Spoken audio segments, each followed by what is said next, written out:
warahmatullahi wabarakatuh. Perkenalkan, nama saya Irmawati, saya dosen di Universitas Patria Arta, Fakultas Kesehatan, Program Studi Diploma 3 Kebidanan. Pada kesempatan kali ini saya akan memaparkan mata kuliah yang saya ampu di Prodi Kebidanan, yaitu mata kuliah Asuhan Kebidanan Komunitas atau biasa disebut dengan ASKEP 5 Komunitas. Mata kuliah ASKEP Kebidanan 5 Komunitas ini merupakan salah satu mata kuliah inti yang dipelajari di Prodi Kebidanan di semester genap dengan bobot SKS sebesar 3 SKS, tatap muka 2 SKS, dan praktek 1 SKS. Adapun deskripsi mata kuliah Asuhan Kebidanan 5 Komunitas ini yaitu memberikan kemampuan kepada mahasiswa untuk memberikan asuhan kebidanan komunitas di komunitas dengan memperhatikan aspek budaya yang berfokus pada upaya preventif, promotif, deteksi dini, dan rujukan serta berorientasi kepada masyarakat yang dilandasi oleh pengetahuan, sikap, dan keterampilan. Untuk capaian pembelajaran Asuhan Kebidanan 5 Komunitas ini yaitu yang pertama, menganalisa konsep pelayanan kebidanan komunitas dan keluarga sebagai pusat pelayanan. Yang kedua, menganalisa tugas dan tanggung jawab bidan di komunitas. Yang ketiga, mengevaluasi manajerial asuhan kebidanan di komunitas. Yang keempat, mengelola program pemerintah yang berkaitan KIA atau keluarga berencana di wilayah kerja. Yang kelima, monitoring dan evaluasi kegiatan kebidanan di komunitas. Yang keenam, pendokumentasian asuhan kebidanan komunitas. Adapun pokok bahasan atau materi yang saya ajarkan pada mata kuliah Asuhan Kebidanan 5 Komunitas ini yang pertama yaitu konsep pelayanan kebidanan komunitas dan keluarga sebagai pusat pelayanan. Yang kedua, tugas dan tanggung jawab bidan di komunitas, manajerial asuhan kebidanan di komunitas, program pemerintah yang berkaitan KIA atau KB di wilayah kerja, monitoring dan evaluasi kegiatan pelayanan kebidanan di komunitas, dan pendokumentasian asuhan kebidanan komunitas. Dalam proses perkuliahan, saya menggunakan metode ceramah, diskusi, dan juga demonstrasi. Nah, pada ceramah, dalam proses pembelajaran, saya menggunakan referensi dari beberapa buku yang menjadi acuan yang terkait dengan mata kuliah Asuhan Kebidanan 5 Komunitas.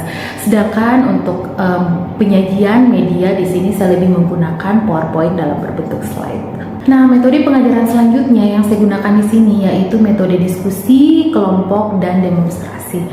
Nah, di sini saya menggunakan teknik keaktifan belajar mahasiswa dengan menerapkan diskusi di kelas. Hal ini bertujuan agar mahasiswa dapat terlatih pola pikir, dapat menganalisa, dapat mengenal kasus-kasus yang terkait dengan materi atau mata kuliah Asuhan Kebidanan 5 Komunitas ini. Tapi sebelum saya memulai perkuliahan, biasanya saya mereview kembali tentang materi yang sudah diajarkan sebelumnya.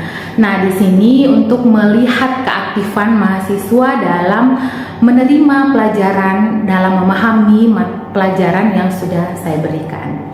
Selama pandemi, kami di Prodi Kebidanan Universitas Patria Arta melakukan kegiatan perkuliahan dengan secara daring dan juga luring. Untuk perkuliahan daring, saya biasa menggunakan aplikasi WhatsApp dan juga Zoom Meeting. Nah, ini di sini mahasiswa dapat berdiskusi melalui forum tersebut, kemudian semua tugas baik individu maupun kelompok didiskusikan melalui media tersebut. Nah, untuk evaluasi, biasanya pada pertemuan pertama saya sudah memperkenalkan kepada mahasiswa membahas mengenai rencana perkuliahan semester diserta memaparkan kontrak perkuliahan kepada mahasiswa. Nah, pada kontrak perkuliahan ini saya dan mahasiswa melakukan kesepakatan. Nah, di dalam kontrak perkuliahan terdapat presentasi penilaian. Nah, hal ini saya cantumkan agar mahasiswa mempunyai strategi untuk mendapatkan nilai tertinggi selama proses perkuliahan. Selanjutnya untuk sistem evaluasi, saya menggunakan penilaian kehadiran, ujian tahap semester, ujian akhir semester, kemudian tugas dan juga praktikum.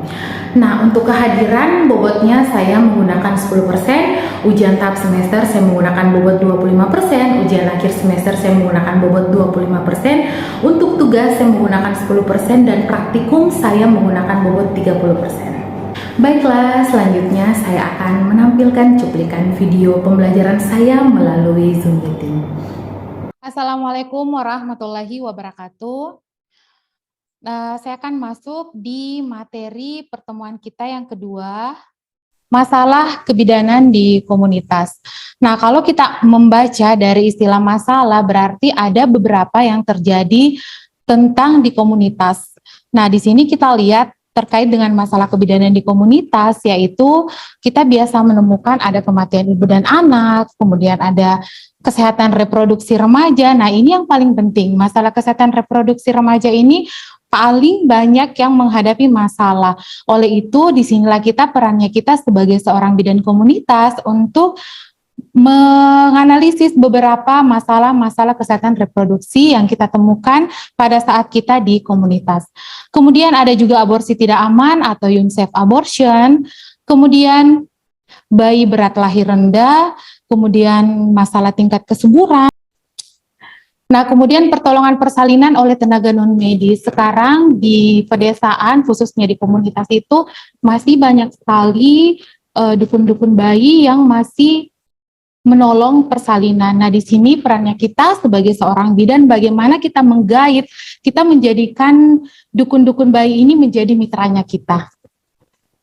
Kemudian penyakit menular seksual dan perilaku sosial budaya. Nah, kalau kita lihat dari sini kematian ibu dan anak, yaitu jadi yang dimaksud di sini kematian ibu yaitu kematian seorang perempuan saat hamil atau dalam 42 minggu setelah berhentinya kehamilan. Pasien ibu hamil datang, betul-betul dia melayani sampai sedetail-detailnya. Dari melakukan pemijatan, kemudian menyapanya, memberikan makan, dan itu masih jarang sekali bidan melakukan pelayanan seperti itu. Ya, jadi bisa saya katakan bahwa bidan itu masih ada yang belum memanusiakan manusia. Nah, gizi balita, kalau kita melihat dari data, dari 18 juta balita yang ada di Indonesia, saat ini paling tidak 5 juta diantaranya menderita kekurangan gizi. Nah, kekurangan gizi ini biasa kita temukan di pedesaan-pedesaan yang mungkin jauh pusat pelayanan kesehatan yang untuk dia tempuh. Bahkan masih banyak sekali data bayi dengan kekurangan gizi yang belum kita deteksi. Nah, ini disinilah perannya kita sebagai seorang bidan, sebagai bidan di komunitas untuk mencari masalah-masalah, menemukan masalah yang ada di komunitas. Nah, adapun penyebabnya adalah faktor kemiskinan dan faktor lainnya, misalnya ada budaya atau ketidaktahuan sama sekali, dan ini sangat disayangkan karena seperti kita tahu balita itu adalah dia penerus generasi. Nah, penyebab kematian bayi bisa kita lihat di sini karena adanya derajat kesehatan hamil rendah dan komplikasi obstetri, tubuh kembang janin dalam kandungan terhambat, kemudian proses persalinan, misalnya ada asfiksia, trauma, dan juga hipotermi. Kemudian ada gangguan perinatal, sistem pernafasan, diare, sistem pencernaan, sistem saraf, gejala tidak jelas. Nah, dari beberapa penyebab angka kematian di sini, ini biasanya kita temukan pada saat kita berada di komunitas. Nah, mengapa kebidanan komunitas itu besar sekali tanggung jawabnya? Karena peran kita sangat dinantikan oleh masyarakat. Nah, apa upaya kita, strategi kita sebagai seorang bidan itu seperti apa? Di sini ada beberapa strategi upaya yang bisa kita lakukan. Yang pertama yaitu membina dan mengarahkan masyarakat agar bersedia dan mampu mengenali masalah, deteksi dini, risiko tinggi ibu hamil, bersalin, nifas, dan bayi baru lahir. Nah, kemudian bekerja sama dan melakukan pembinaan kader dalam memantau atau melakukan pengamatan sehari-hari terhadap kondisi ibu hamil, bersalin, nifas, bayi baru lahir yang tinggal di sekitar rumahnya.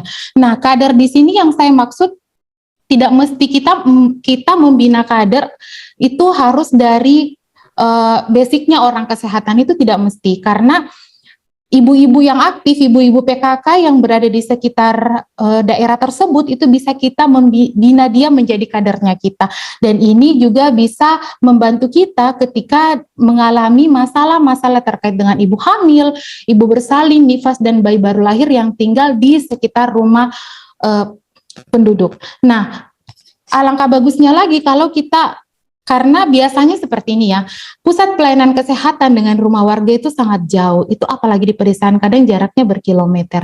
Nah, inilah perannya beberapa kader yang sudah kita bina untuk membantu kita untuk memantau kondisi tersebut. Nah, kemudian memberi penyuluhan dan mengkampanyekan tentang suami siaga. Nah, suami dari ibu hamil, ibu bersalin, ibu nifas diharapkan selalu bersiaga terutama saat menjelang persalinan sehingga apabila terjadi kedaruratan sewaktu-waktu dapat langsung bertindak. Nah, ini juga memang kita harus perankan suami karena terkadang suami menganggap itu anakmu, istilahnya seperti itu ya. Hamil itu anakmu, selalu mengatakan seperti itu. Padahal ini adalah hasil kerjasama kita berdua ya, kalau untuk ibu hamil.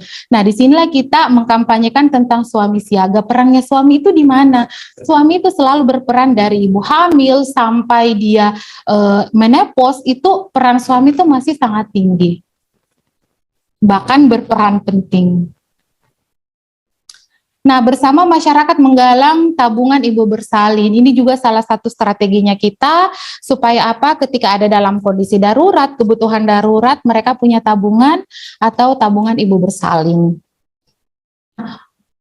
Untuk sex education, itu alangkah bagusnya memang kita berikan dia di usia remaja. Mengapa? Karena pola pikir usia remaja itu dia mempunyai imajinasi yang menurut saya itu imajinasinya sangat tinggi.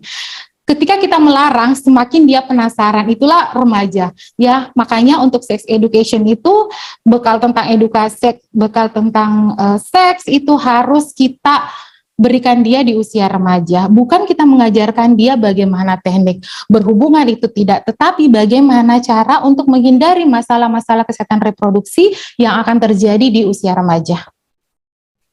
Karena kalau sekarang ya kita melihat dari data sekarang sebenarnya banyak sekali usia remaja sudah mencoba yang namanya berhubungan seksual ya. Berbagai bentuk penyimpangan perilaku seks. Kalau di Amerika itu remaja telah melakukan hubungan seks sejak usia 18 tahun. Saya rasa mau di Amerika, di Indonesia juga sudah rata-rata seperti ini ya, tapi ngerinya adalah dengan pasangan yang berbeda. Dan fatalnya lagi, misalnya dengan 6 pasangan yang berbeda, salah satu pasangannya ini ada yang terkena HIV. Nah, HIV ini kan kita ketahui ya, bahwa dia tidak bisa terlihat secara fisik.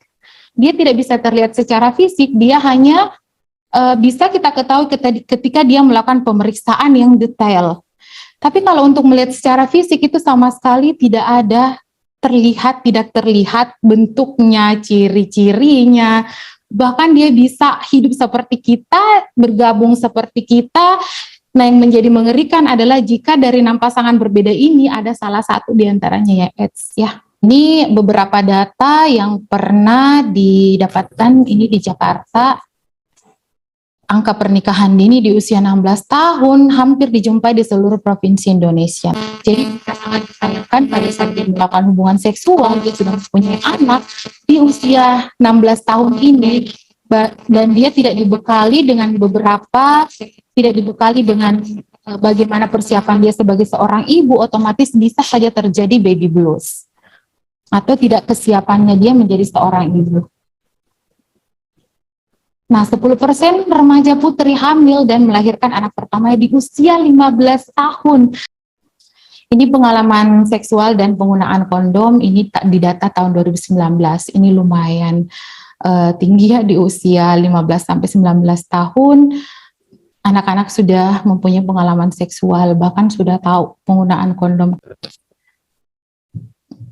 Nah, masalah yang berhubungan dengan kehamilan remaja yaitu jumlah atau proporsi yang besar. Nah, kemudian penanganan belum komprehensif, kurangnya info yang benar, serta adanya penolakan beberapa pihak sekolah terhadap pemberian pendidikan seks kepada remaja. Ini juga menjadi kendalanya kita menjelaskan supaya dia terhindar dari masalah-masalah kesehatan reproduksi. Apalagi kita tahu ya, masalah kesehatan reproduksi itu sangat banyak sekali. Biasa mungkin yang untuk laki-laki yang paling awam didengar itu adalah tentang penyakit kelamin seperti sifilis ya, untuk perempuan juga. Jadi sifilis itu bukan hanya diderita oleh laki-laki ya, wanita pun bisa terkena sifilis.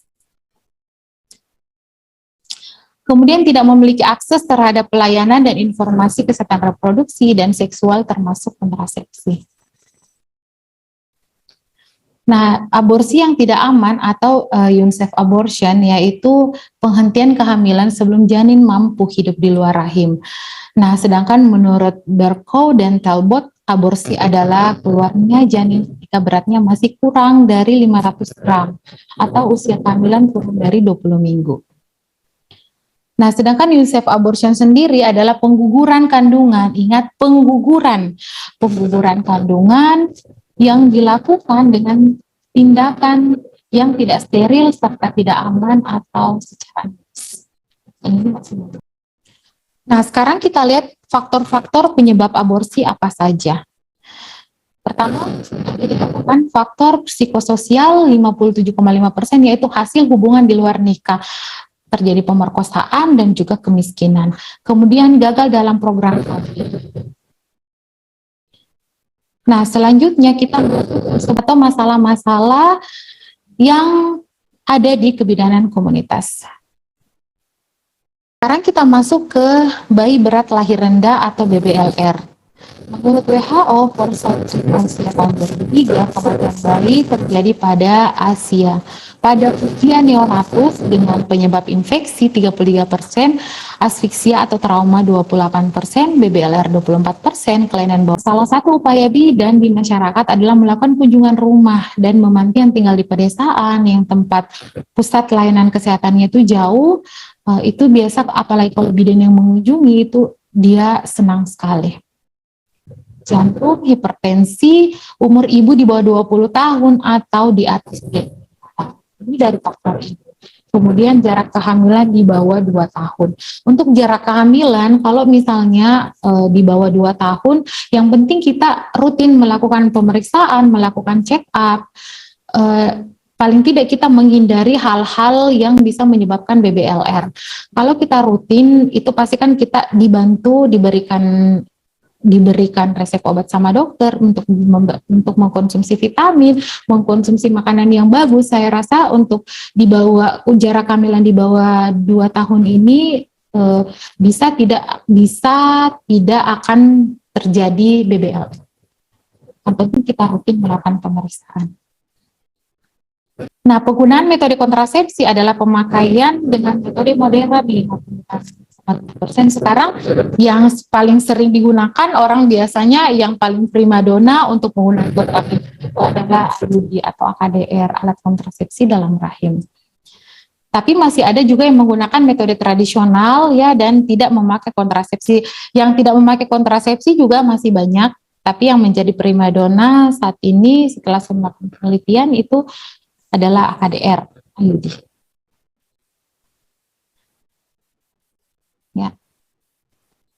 Nah, upaya bidan yaitu melakukan analisis situasi tentang demografi dan program KB, memberikan pelayanan KB dan Kespro, kemudian melakukan kemitraan dengan petugas kebidanan dan kader, kemudian melakukan komunikasi informasi dan edukasi tentang KE peduli dengan tujuan membentuk keluarga peduli.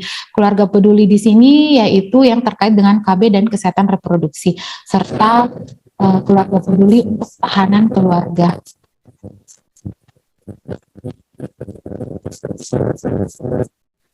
Sekarang sebelum saya lanjut di sini ada yang mau ditanyakan terkait dengan materi yang saya sudah bawakan tadi? Slide-nya. Ada yang mau ditanyakan? Maaf Bu, mau bertanya. Oke, silakan bisa di-on-kan kameranya, mau.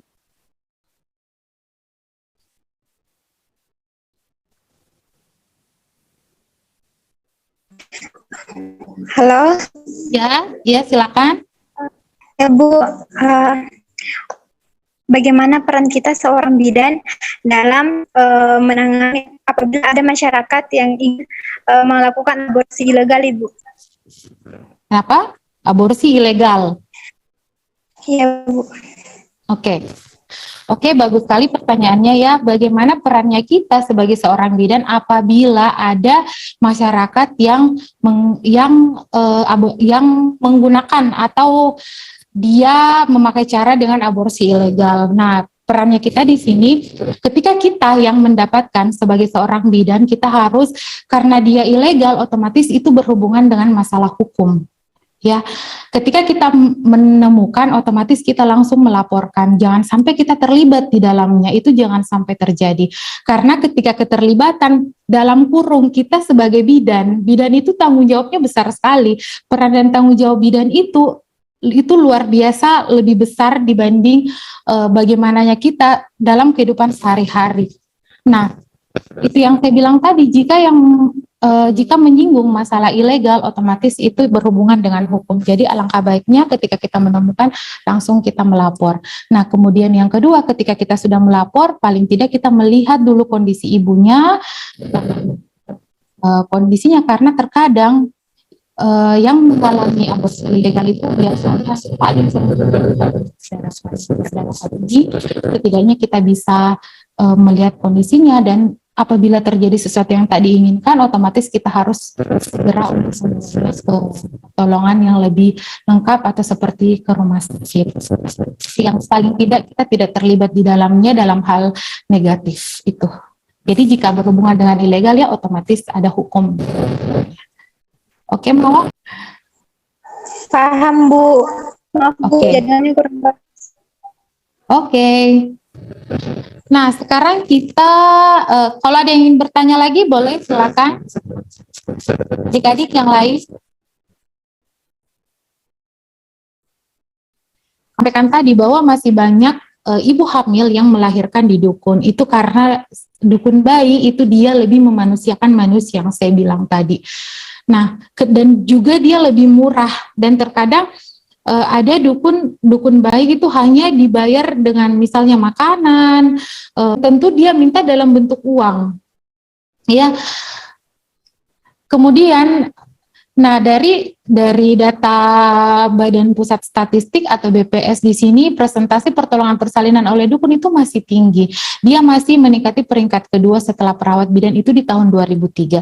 Tetapi sekarang ini kan kita sudah menjadikan dukun bayi itu sebagai kadernya kita, partnernya kita. Paling tidak bukan dukun yang menolong persalinan. Walaupun dia datangnya di dukun, tapi di dukun bayi ini menjadikan kita mitra dan akhirnya dia ditolong oleh bidan. Nah, penyebab masih banyaknya pertolongan persalinan oleh dukun, yang pertama karena otomi daerah sangat bervariasi, sarana yang tersedia belum sesuai dengan standar, yang kita jual adalah servis, ya, yang kita jual adalah servis. Nah, kalau untuk dari alat-alat kesehatan, untuk alat APE, asuhan persalinan, itu semuanya sama, tapi yang menjadi pembeda adalah servis, ya. Bisa saja seperti misalnya bidan Fani, nih nanti kan kalau kita selesai kuliah kan sudah dipanggil bidan Fani atau bidan Risda, itu kan otomatis tanggung jawabnya itu sudah besar sekali, ya, apalagi sudah menjadi gelar di belakangnya itu AFDKEP, ahli media kebidanan. Nah, pada saat misalnya ada salah satu pasien, misalnya bidan Fani dan bidan Risda ini rumahnya tidak begitu jauh. Saya senang Kak kalau di bidan Fani, kayaknya diservis sekali Kak, pelayanannya bagus, disambut Ki ramah. Tapi kenapa kalau di bidan Risda itu jutek-jutek orangnya? Bisa saja seperti itu. Jadi yang kita jual adalah servis, yang kita jual adalah pelayanannya kita. Jadi orang kadang menilainya dari situ, ya. Penyakit menular seksual di sini, infeksi saluran reproduksi ESR adalah istilah terhadap 3 tipe, yaitu penyakit dan infeksi menular seksual, infeksi endogen vagina, dan infeksi yang berhubungan dengan keadaan akut. Misalnya kita mengalami gangguan pada menstruasi. Saya sih sarankan untuk memeriksa dini sebelum kita berumah tangga. Kenapa? Karena masalah yang utama itu adalah masalah pada saat menstruasi itu tidak teratur, ya. Kalau dalam akomodatif ini semacam kayak jengger ayam, ya, kayak jengger ayam itu yang tumbuh di daerah labia mayora pada wanita. Nah, kemudian health seeking behavior, mempercayai apabila seorang sakit tidak perlu ke pelayanan kesehatan tapi cukup dengan membeli obat di warung. Nah, ini adalah perannya kalian sebagai calon bidan, sebagai bidan di komunitas untuk memberikan edukasi tentang bagaimana kita menangani apabila terjadi hal-hal yang tidak diinginkan di dalam satu rumah tangga itu. Mungkin kita tutup perkuliahan kita sampai di sini. Mudah-mudahan di pertemuan berikutnya kita masih dalam keadaan sehat walafiat, dan mudah-mudahan kita menjadi kalian-kalian ini calon bidan profesional, mudah-mudahan tetap memegang teguh peran dan tanggung jawab bidan. Oke, saya akhiri dengan ucapan wabillahi taufiq wal hidayah. Assalamualaikum warahmatullahi wabarakatuh. Semoga kita selalu dalam keadaan sehat walafiat. Assalamualaikum. Waalaikumsalam warahmatullahi wabarakatuh. Itulah tadi penjelasan metode pengajaran mata kuliah yang saya ampu, yaitu Asuhan Kebidanan 5 Komunitas. Mohon maaf jika ada kekurangan pada video pengajaran ini. Terima kasih atas perhatiannya. Wabillahi taufiq wal hidayah. Wassalamualaikum warahmatullahi wabarakatuh.